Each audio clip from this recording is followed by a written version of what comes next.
Chers camarades combattants pour la souveraineté véritable des peuples africains, je vous salue. J'espère que vous allez bien. Quant à nous, ça va. Et bien les amis, aujourd'hui on se capte pour une nouvelle note d'information du côté du Mali, où nous avons une information qui depuis le matin est véritablement en train d'animer les réseaux sociaux. On parle clairement d'un hélicoptère de l'ancienne puissance coloniale qui serait entré de façon illégale du côté du Mali pour exfiltrer des chefs terroristes qui auraient été abattus par nos vaillantes forces combattantes. Et bien les amis, avant de commencer cette nouvelle note d'information, je tiens à vous appeler à partager massivement la vidéo, notamment pour vous qui soutenez le combat qui se mène en ce moment au sein de l'AES. Pour vous qui êtes d'accord et qui soutenez le capitaine Ibrahim Traoré, le général Tchani et le général Assimi Goïta, sachez que votre place est ici. Donc installez-vous, abonnez-vous, partagez massivement la vidéo. Et bien les amis, aujourd'hui on se capte pour une nouvelle note d'information du côté du Mali où nous avons une nouvelle qui depuis le matin est véritablement en train d'agiter les réseaux sociaux. Il s'agit d'un avion qui serait quitté, un hélicoptère autant pour nous, qui serait quitté de la Mauritanie pour entrer en territoire malien pour exfiltrer des chefs terroristes qui auraient été abattus par nos vaillantes forces combattantes. Jusqu'à présent, l'information n'a pas encore été officiellement confirmée par des médias officiels, mais sur le réseau social Facebook, on peut voir cela être partagé à maintes reprises. Comme on le dit souvent, il n'y a pas de fumée sans coup de feu.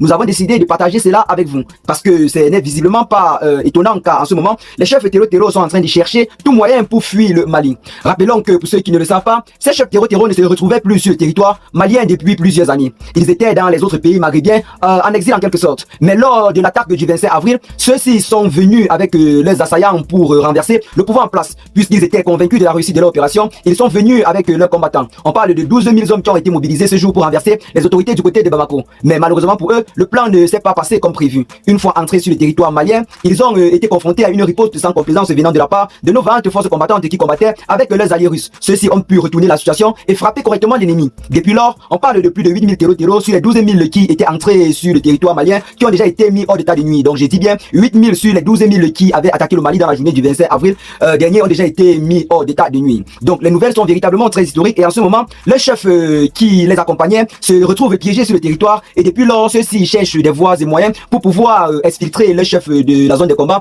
en toute sécurité vu que la situation est maintenant très compliquée sur le terrain avec les forces armées maliennes qui bénéficient aujourd'hui du matériel militaire à la pointe de la technologie. Croyez-moi les amis, ce n'est vraiment pas facile pour ces terroristes qui ces derniers temps ont essuyé de nombreuses défaites sur le terrain des opérations. Donc les amis, le chef terroriste après avoir voulu négocier avec le gouvernement malien sont maintenant en train de vouloir quitter de façon lâche le territoire. Mais ils seront toujours pris. Pour ceux qui ne savent pas ce qui se passe depuis le départ, les chefs terroristes piégés sur le territoire malien ont d'abord demandé à négocier avec les autorités maliennes, chose ou alors une négociation qui a été refusée par les autorités maliennes qui pour accentuer leur recherche ont plutôt mis leur tête à prix. Donc pour vous qui avez suivi les informations ces derniers temps, vous avez certainement vu ces chefs terroristes dont la tête a été mise à prix par le gouvernement malien à des sommes véritablement élevées. Plusieurs personnes se sont posé la question de savoir pourquoi des sommes aussi élevées pour retrouver juste quelques personnes. C'est parce que en ce moment le gouvernement malien est convaincu que ces derniers se trouvent sur le territoire malien et veut mettre là-bas haute pour que ceux-ci-là puissent être retrouvés. Nous savons généralement que lorsque la tête d'un chef terroriste est mise à prix, notamment à des sommes pareilles, cela active généralement les personnes qu'on les appelle les chasseurs de trésors. Donc les chasseurs de trésors ont pris la ferme et toutes les forêts du Mali sont actuellement scrutées.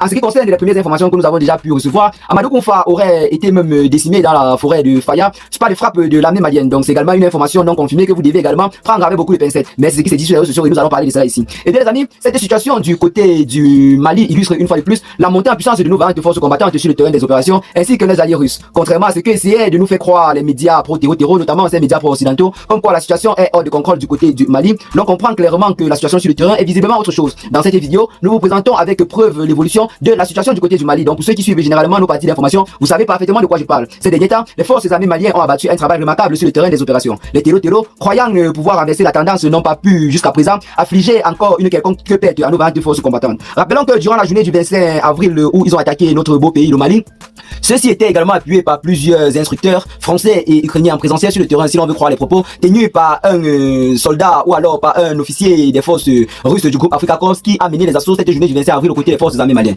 Celui-ci affirme clairement qu'une fois de plus, des personnes étaient dans l'ombre avec la main noire pour piloter ces gens-là qui nous déstabilisent. Donc ce qui vient là corroborer clairement avec les propos tenus par le capitaine Ibrahim Traoré, comme quoi l'ancienne puissance coloniale serait en ce moment en train de vouloir mettre définitivement hors d'état de nuit les chefs d'État actuellement installés dans la sous-région. Donc certaines personnes vont prendre toujours cela comme des choses, je veux dire comment, des choses tabous, alors qu'aujourd'hui l'on devrait en parler, et réen parler parce que vous savez que la répétition est la mère des sciences puisque plusieurs personnes chaque jour se plaignent en commentaire que pourquoi nous revenons à chaque fois sur la même histoire. Tant que l'on ne doit pas accepter que l'ancienne puissance coloniale ne nous a jamais été d'aucune utilité, l'on ne pourra pas s'en débarrasser aussi facilement. Ils continueront toujours à nous hanter. Pour preuve, pour ceux qui continuent toujours à voir cela comme des personnes qui peuvent dire quelque chose de sensé, ils verront toujours dans les... Parce que le but de leur combat actuellement c'est que nous échouons. face au terreau et que nous fassions encore appel à eux. Et nous connaissons tous ce qui se passe quand ces derniers se trouvent sur notre territoire. Donc nous connaissons comment nos richesses sont surexploitées. Donc aujourd'hui, là, on ne devrait plus se cacher pour le dire, car c'est une réalité qui est portée à assumer par plusieurs panafricains, par plusieurs chefs d'État aujourd'hui au sein de l'AES. Je dis bien les chefs d'État, ce sont des propos responsables, ce ne sont plus des propos du quartier. Donc la famille, prenez véritablement ce que nous vous disons au sérieux. En ce moment, un combat est en train d'être mené au sein de l'AES. Et pour ceux qui soutenaient le combat, sachez que vous pouvez vous abonner sur cette chaîne pour qu'ensemble nous portons ce combat le plus loin possible. Nous avons décidé de mettre notre chaîne au service de l'AES pour communiquer ici la vérité sur le terrain des opérations, parce que nous nous sommes rendus compte qu'elle était très déformée sur les médias pro-terreau.